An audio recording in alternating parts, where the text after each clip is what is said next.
Kita kalau melihat masyarakat Indonesia ini khususnya, apalagi di zaman modern media sosial seperti ini khususnya, ini kan sepertinya sudah tidak terbatas untuk berkomunikasi ya. Ada public figure posting apa, langsung dibully kalau tidak sesuai dengan pendapatnya atau tidak sesuai dengan apa ya pandangannya begitu. Bagaimana kita menyikapi agar kita terhindar dari akhlak yang suka membuli, akhlak yang suka mengolok-olok? Bagaimana caranya agar kita terlindungi dari akhlak yang tidak baik itu, Uma? Dalam Rasulullah itu orang paling baik, paling santun, paling sabar, nggak pernah membalas ketika ada orang yang menghina dirinya. Beda kalau menghina agama Allah, itu berbeda lagi. Tapi kalau menghina dirinya, Rasulullah tidak balas.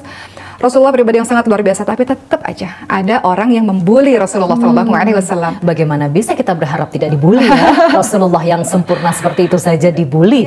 Berarti di zaman Rasulullah itu sudah ada bulian ya? Budaya mengolok-olok itu sudah ada ya? Pasti. Di zamannya Rasulullah SAW, Rasul dengan para sahabat-sahabatnya dibully. Dibully dengan cara apa? Dikata-katai orang gila, penyihir, orang buruk dan sebagainya. Tidak hanya dengan kata-kata verbal, tapi juga dengan perbuatan.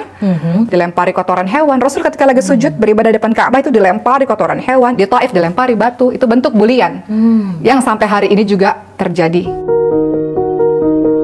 Penyebab orang-orang kenapa dia bisa menjadi orang yang membuli orang lain, pertama karena dia sebenarnya ada orang-orang yang dia nggak percaya diri, sehingga dia butuh pengakuan bahwa dia itu kuat dengan cara dia merendahkan orang lain atau mengolok-olok orang lain, sehingga orang lain lihat bahwa oh dia adalah orang yang kuat. Itu termasuk penyakit hati kah?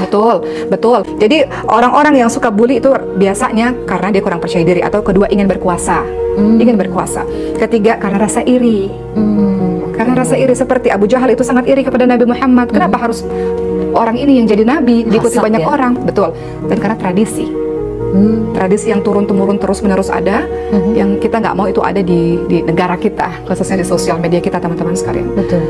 Ya mudah-mudahan kita terhindarlah dari perilaku-perilaku yang seperti itu. Tapi di satu sisi, kalau tadi Mbak Zeda bilang di sosial media ada netizen yang mengomentari, kalau kita lihat dari sisi positifnya, itu bisa saja menjadi kontrol sosial. Betul. Untuk si public figure tersebut untuk berhati-hati, karena jutaan pasang mata melihat dia untuk dijadikan contoh, sehingga itu jadi kontrol sosial. Di satu sisi kalau kita lihat, Masya Allah. seperti itu.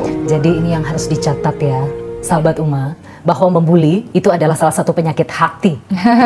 Di awal ya, iri, nggak percaya diri. Jadi membuli itu adalah penyakit hati. Kalau ada penyakit hati, berarti pembuli adalah orang yang sakit dan harus disembuhkan. Betul. Ya, bagaimana cara menyembuhkan para pembuli? Didoakan salah satunya, Uma, ya. Didoakan, jangan malah kita ribut sendiri di kolom komentar ya.